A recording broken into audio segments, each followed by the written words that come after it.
Hello বন্ধুরা, আমার এই ভিডিওতে তোমাদের স্বাগত জানাই। আজ আমি এই ভিডিওর মাধ্যমে ফেসবুকের দুটো সেটিংয়ের কথা বলবো।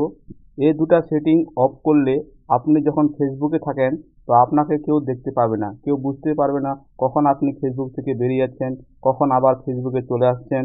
তো কেউ আপনাকে কিন্তু তখন বুঝতে পারবে না আপনি অনলাইনে আছেন কি অফলাইনে আছেন, সেটাও কিন্তু তারা কেউ বুঝতে পারবে না। তো এই দুটো সেটিং অফ করা অবশ্যই দরকার। তো আপনারা চলে যাবেন এই সেটিং অপশনে চলে যাবেন, এই ফেসবুকের সেটিং অপশনে এখানে ক্লিক করবেন। ক্লিক করার পর নিচে চলে আসবেন, এরকম একটা পেজ কিন্তু আপনার সামনে ওপেন হয়ে যাবে। তো এরকমভাবে আপনারা নিচে চলে আসবেন। এখানে একটা অপশন দেখতে পাবেন, অ্যাক্টিভ স্ট্যাটাস। এই যে অপশনটা, এটার ওপরে ক্লিক করে এটাকে অফ করে দেবেন। তো আমি এর ওপরে ক্লিক করছি, ক্লিক করার পর এটাকে অফ করে দিচ্ছি। এই যে দেখতে পাচ্ছেন এরকম একটা পেজ খুলবে, তো এখানে অফ করে দেবেন।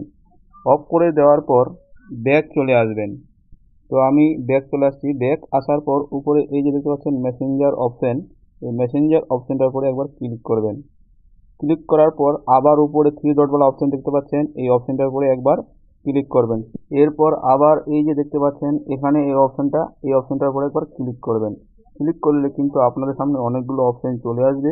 তো এখানে একটা অপশন পেয়ে যাবেন, privacy and safety. Privacy and safety, এই যে অপশনটা দেখতে পাচ্ছেন, এই অপশনটার উপরে একবার ক্লিক করবেন।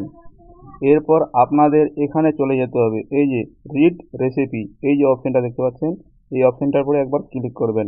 ক্লিক করার পর এই অপশনটাকে বন্ধ করে দিবেন। তারপরে আবার ব্যাক চলে আসবেন। তারপরে আবার এখানে অ্যাক্টিভ স্ট্যাটাস, এখানে এই অপশনটাতে গিয়ে এটাকে অফ করে দেবেন।